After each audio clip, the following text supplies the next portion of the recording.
All things considered, it's been a pretty good year for WWE. The brand split has sort of worked. Sort of. AJ Styles has proved himself to be the hootie mac of the company, and there have been some truly wonderful matches, and hey, maybe we should do a list of those or something. But after all, in true wrestling fashion, how can something be truly good unless it's paired with something truly bad? You know how it is. You've seen an Adam versus Adam.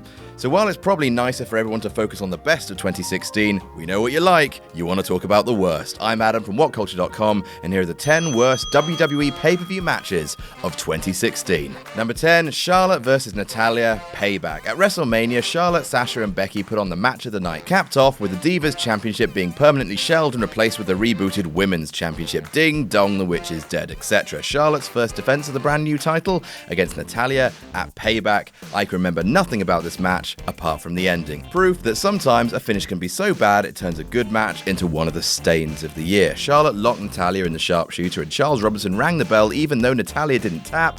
Why? Because Bret Hart was there and they just couldn't resist one last rehash of the screw job. It was awful, with Michael Cole feigning outrage whilst every single person in the building expressed genuine rage that WWE had just trotted out the worst finish of the year in exchange for their ticket money. Terrible. Number 9, Dean Ambrose vs. Dolph Ziggler, SummerSlam. Some of the matches on this list are on for different reasons. Some because the in-ring work was clumsy, some like the last entry because they had just one painfully dreadful moment, I'm still thinking about it, and some like Ambrose vs. Ziggler at SummerSlam because they had such potential but completely disappointed. The brand split had happened, Ambrose was champ, and Ziggler become number one contender, surprisingly. Neither man was a truly established main event talent just quite yet, but with the WWE Championship on the line, hopes were high that these guys could steal the show and cement SmackDown as a top-line show and elevate their standings in the company. The match suffered heavily from its placement on the card, with the crowd still knackered from AJ Cena, and, well, it just didn't work. The chemistry was poor, the energy of the contest never progressed from a tepid start, it didn't feel even a quarter of how important a WWE title match should feel,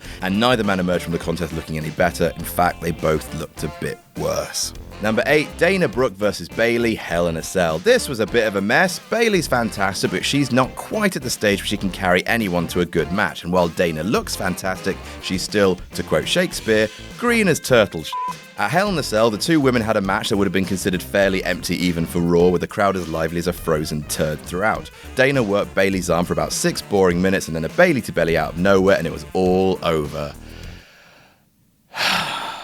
Number 7, Dean Ambrose vs. Brock Lesnar, WrestleMania. Dean Ambrose's second appearance on this list, and it's the second match that had the potential to steal the show, which ultimately floundered. In fact, even the lunatic fringe himself knows how bad the street fight between him and Brock Lesnar was, with him barely even attempting to hide the bitterness as he asserted that he'd had all these ideas for the match, which were ultimately nixed by Brock because apparently he couldn't be arsed. And that is a claim that rings true, because despite it being a street fight involving a man so strong he once ate a pile of bricks and pooed out a church, it's really dull. There's some chair swinging, cane shots, and a pointless chainsaw bit, so it's not the worst thing to take place within 4 turnbuckles, but considering what it should have been, it's a dreadful match. Number 6, Nia Jax vs. Alicia Fox, Clash of Champions. Yep, I'm including kickoff matches. Deal with it, motherfuckers. It feels a bit like shooting fish in a barrel to call out a pre-show match for being weak sauce, but hot damn, this was bad. Not only that, the way it played out completely defeated its sole reason for existing. Nia Jax was coming into her first ever pay-per-view match off a string of squash matches on Raw, where she was booked to look awesome Kong dominant.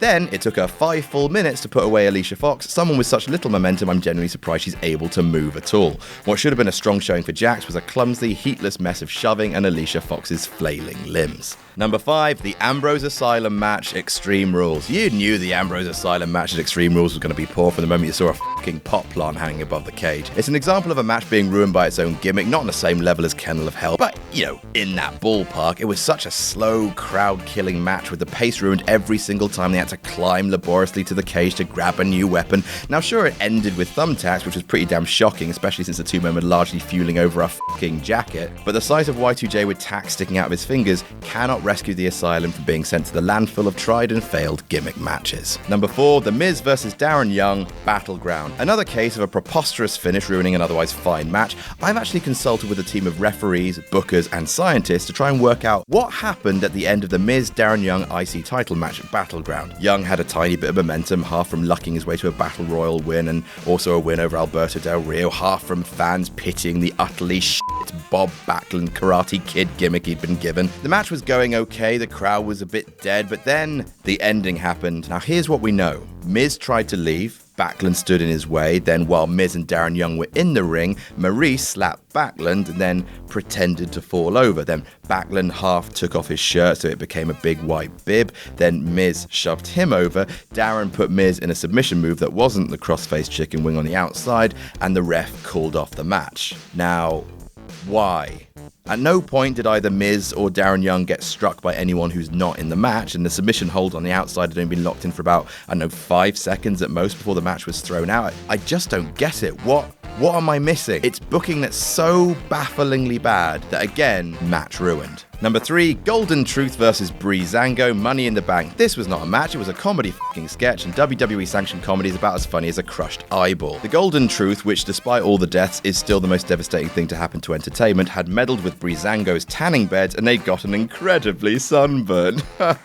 Coming to the ring covered in burns, peeling skin, melanomas and all sorts of lulzy stuff. What happened next was a stupid waste of oxygen as Breezango got chopped and chopped and chopped and chopped and chopped and chopped and chopped and chopped and death.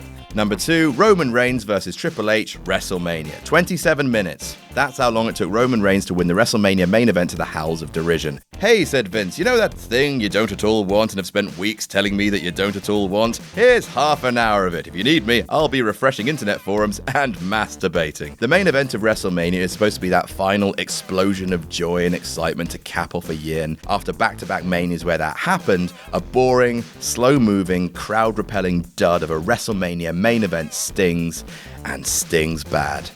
And number 1, Curtis Axel versus RTruth, Fastlane. Fun fact, on the pre-show of Fastlane, Alberto Del Rio and Kalisto wrestled in a 2 out of 3 falls match for the US title. It was pretty good. Why was that on the pre-show, you ask? Well, to make room on the main card for matches like RTruth versus Curtis Axel. What? Genuinely, when we watched it live, we thought someone in the production truck had f***ed up and accidentally spliced 10 minutes of superstars into the pay-per-view. RTruth versus Curtis Axel, unannounced, with no build, none whatsoever, on a Road to WrestleMania pay-per-view, I do not understand. I do not want to understand. I just want to die. And that's our list. Did we miss any out? Tell us about it in the comments. Don't forget to like, share, and subscribe. You can follow me on Twitter here. I'm Adam from WhatCulture.com.